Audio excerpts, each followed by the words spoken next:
So, one of the things that I'm curious about, again, if my goal is to maybe ground some of this theory and some of this analysis of like people at scale, is like when we're talking about someone being woke, the woke mind virus, it being activated, let's say, in an individual interaction. I'm curious. So, let's say someone brings up, like, I think that a woman is someone born with a vagina and has the matching chromosomes that science identifies as a woman. That's a pretty Let's say, hateful thing to say. right, Hateful exactly. thing to say. It's extremely hateful, and I'm not saying it. I'm saying if someone theoretically said it, because I don't want to get canceled, of course. But let's just say someone said that, and then your average a college educated person in America at this point would be a little offended by that. What do you think is happening cognitively in that interaction? Well, I mean, somebody says that, and then somebody knows.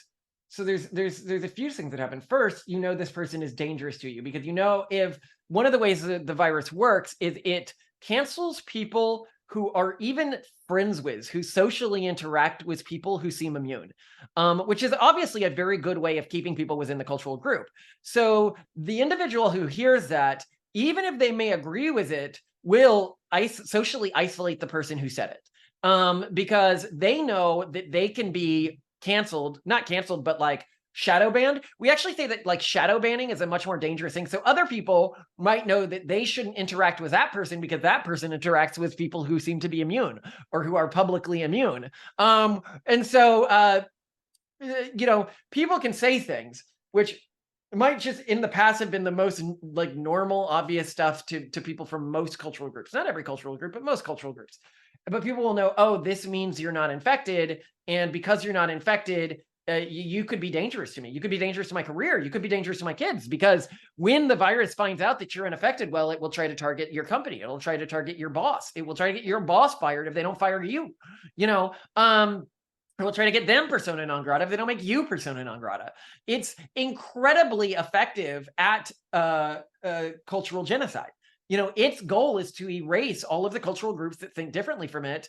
And it has done that very, very well by just not calling what it's doing genocide. Yet it is not that indifferent from what we saw during the residential school program in Canada, where they had these deplorable savages, people from the native cultures who weren't like the European cultural group. And let's be clear, wokeism is a European cultural group that is erasing many native cultures that weren't like the native cultural, they didn't like the native cultural groups in Canada. So they took their kids, they put them in these schools that were designed to convert them to a European value set. And I think that when people look at what Simone and I are doing, they're like, your ideas sound very progressive in many ways. Like you're very pro-gay, you're very pro like diversity, you're very pro. And then I point out to them, I'm like, that's like somebody saying, hey, why are you fighting against the residential school system in Canada when you personally are from the European cultural group? It's like, yeah, I can be from a cultural group that's very similar to the urban monoculture while still seeing that what they're doing is wrong, still seeing it's wrong to attempt to axiomatically claim that groups that do things differently than you are somehow lesser than you and should be erased, and that your way of doing things is just morally superior to theirs. In history, that has always led to things that, when we look back on them, look evil. And I think today, if you're trying to determine what evil is happening in society, well, what would be viewed evil historically? What would be viewed evil if we saw some group other than us? Like we're some anthropologists looking at an island and we see something similar to our university system that I was talking about, we'd probably be like, that's pretty fucking evil. And fighting evil always. Like I look at what my ancestors did, right? They founded the Free State of Jones. I don't know if people know this. This was the anti-slavery split off state in the Confederacy. 15 of the 50 founding members were within one deviation of my direct ancestors. So like, and then like a lot, it's not like one person, it was like a lot of them were related to this weird little cult my family was in. You could call it a cult, I suppose. Other people would say like it was a bubble of sanity in an unjust world. But when you fight for justice, if you're fighting against the Nazis and you're living in a totally Nazi dominated society, well, the Nazis call you evil. They call everyone around you evil. They act like you are a monster, that you are betraying everything, that you are against them making the world cleaner and nicer and more pure. And it's important to note that if you are ever fighting for the benefit of society, that you're always going to look to the dominant social group, because the dominant social group, we're never at the moral nexus of history. At no point is the dominant social group ever going to be the most just potential iteration of humanity. So the people who fight against it are always the heretics, right? And they're always branded the heretics.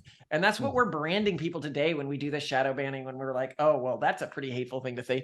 We're saying, well, you're a heretic. You're against the church, which controls our society, and you need to be burned at the stake so that your dangerous ideas don't infect our communities. So what do you think it is about, let's say, a particular state or corporate governance that makes it susceptible to this type of thing? Well, it's an incredibly effective movement at how it spreads. So it tells people and convinces its members genuinely that once an organization or once society is more infected, that the level of suffering does go down, that the level of in the moment suffering does go down. People, when they're fully affected, genuinely, holistically believe this 100%. They believe that they are helping people. And through that, it causes these individuals, but it also socially rewards these individuals. Because once an organization is taken over, people who have appropriately simped for the community, played into their value hierarchy, well, they raise in status within these organizations. Jobs get created for them where they essentially do nothing other than ensure ideological conformity of the group. And so they get to sit around in these fairly cush jobs doing nothing but ensuring that dangerous ideas that are dangerous to their ideological control don't enter the organization. Yeah, well, how would you avoid it in either one of those cases? It's very difficult to avoid. I mean, you saw Elon, he tried to exercise one of the cancers when he bought Twitter, and he needed to literally fire 98% of the staff to do that. The cancers run deep once they're in an organization or a country or a system, because that they financially reward people for submitting to it. You look at our society today, if you look publicly immune, and I'm a young kid and I'm graduating college, we have a lot of young people who come out to us and they go, look, we agree with everything you're saying, but we can't publicly support this or I'd never be able to get a job. And so then they create the illusion that, everyone was in their group thinks that everyone's on board with what's going on. But I suspect in a lot of communities, 90% are like, oh, this is real stupid. This is real stupid, and I do not believe this, but I know I cannot say that because then I can't get a job and then I can't move forwards. And then there's this other percent of the population of humanity that just doesn't really care about true morality or truth. They just care about going along with what the dominant cultural group says. And then they will structure their moral framework based on that.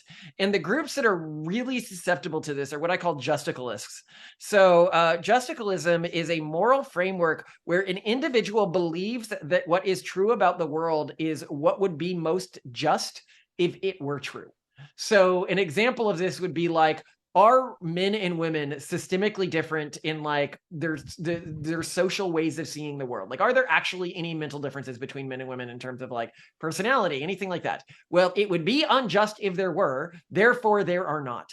And so they structure their entire mind around this because they believe that sort of almost mystically, I really have trouble modeling these people, that the world becomes more just if they view it in a way where it would be that as soon as everybody believes that there aren't actually differences between men and women, then actually there are no differences between men and women. And it's interesting. It's interesting that people have been convinced of this because it's very much like a cult, because I think it's so on the face obviously wrong to anybody who's trying to figure out how the world actually works from the perspective of their information helps them make judgments that are likely to be correct. And I think it's why our ideology does so well in things like the prediction market community, why we were at this prediction market, is because that's the way that they are interested in seeing the world.